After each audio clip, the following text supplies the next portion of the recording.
परीक्षित ने अनेक प्रकार के प्रश्न किए। उन सब प्रश्नों को सुखदेव भगवान ने बताया।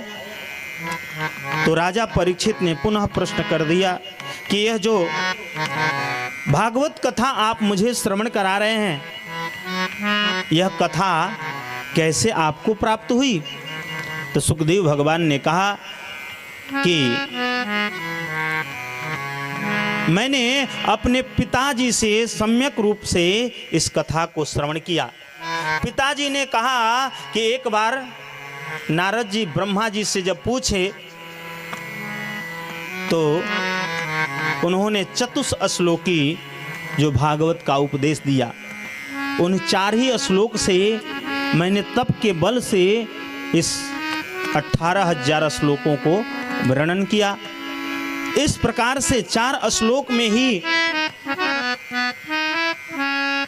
इस 18,000 श्लोकों का वर्णन करने के बाद भागवत के 10 लक्षणों के बारे में बताते हैं। अत्र सर्गो विसर्गश्च स्थानं पोषणमूतया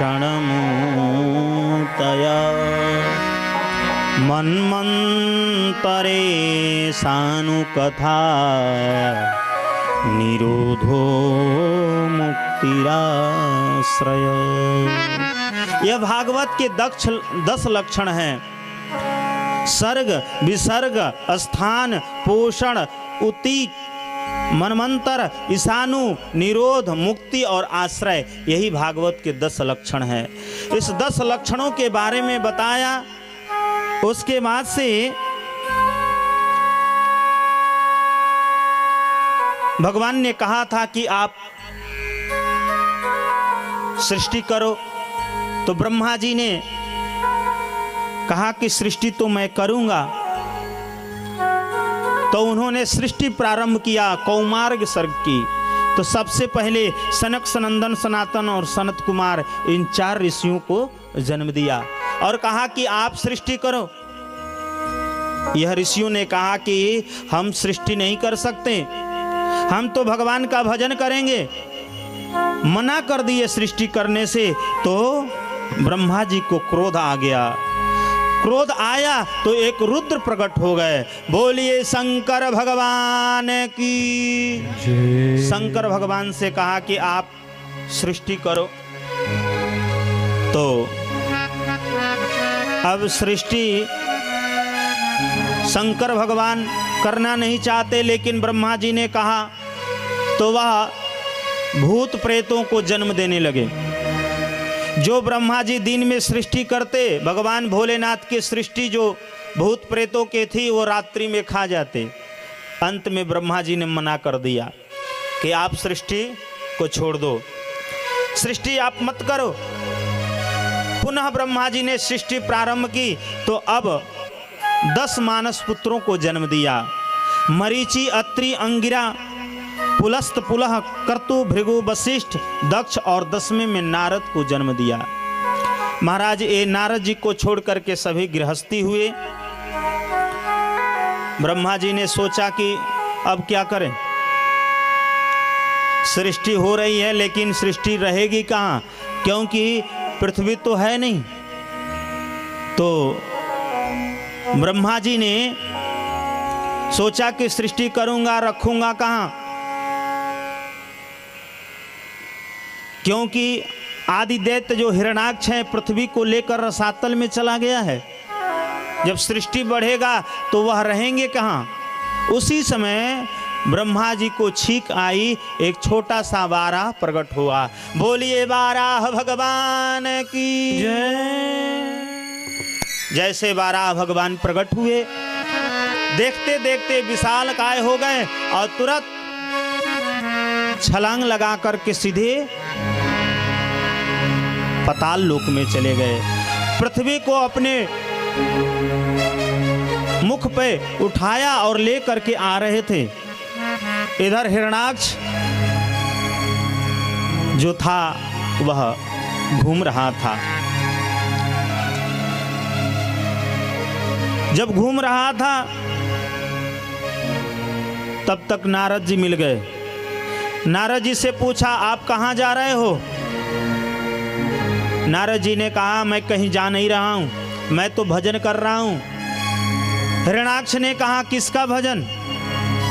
तो नारद जी ने सोचा कि अगर मैं बताऊंगा नारायण को तो ये मुझे जीवित नहीं छोड़ेगा, इसलिए अब क्या करूं? तो नारद जी ने ऊपर हाथ उठा करके हाथ जोड़ लिया। हिरण्याक्ष को लगा कि मुझे यह कह रहा है। नारद जी से हिरण्याक्ष ने कहा कि बाबा ये बताओ केवल भजन ही करते हो कि कुछ लड़ना भिड़ना आता है? नारद जी ने कहा हिरण्याक्ष लड़ना भिड़ना तो मुझे नहीं आता है, लेकिन लड़ाना भिड़ाना मुझे अच्छी तरह आता है। हिरण्याक्ष ने कहा तो कोई योद्धा मेरे जैसे बता दो। नारद जी ने कहा तुम्हारे पृथ्वी को लेकर के बारह तुम्हारे लोक से ऊपर के तरफ आ रहे हैं। जो सुना अपनी गदा को उस पानी में पटका और सीधे बारह भगवान के पास पहुंचा और कहा अरे ए जंगली सुअर, ये बनगोचर, मेरी पृथ्वी को लेकर तू कहां जा रहा है? भगवान को वह बनगोचर कह करके गाली दिया। भगवान कुछ नहीं बोले, उस पृथ्वी को ले आकर के पुनः जल पर स्थापित किया और पूछा कि तुमने मुझे क्या कहा? तो वह हिरण्याक्ष ने कहा कि आप चोरों के भांति मेरी पृथ्वी को लेकर आ रहे हो बनगोचर, आप तो जंगल में रहने वाले हो। भगवान ने कहा तूने ठीक मुझे पहचाना, तूने मुझे बनगोचर कहा, ठीक पहचाना, लेकिन तुम्हारे जैसे ग्राम सिंहों को मैं खोजता रहता हूं। ग्राम सिंह मतलब मैया नहीं समझ में आ रहा है? ग्राम सिंह मतलब कुत्ता। भगवान को इसने बन गोचर मतलब सुअर कह करके गाली दिया।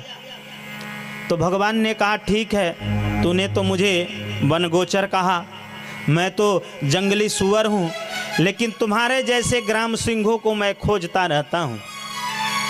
अब जैसे अपने आप को ग्राम सिंह कुत्ता नाम सुना, ओ क्रोध में आकर के भगवान से युद्ध करने लगा। भगवान से युद्ध करने लगा। भगवान पर मारा, खून की उल्टी करके परम धाम को चला गया। बोलिए भक्त वत्सल भगवान की। भगवान ने पृथ्वी को उस जल पर स्थापित किया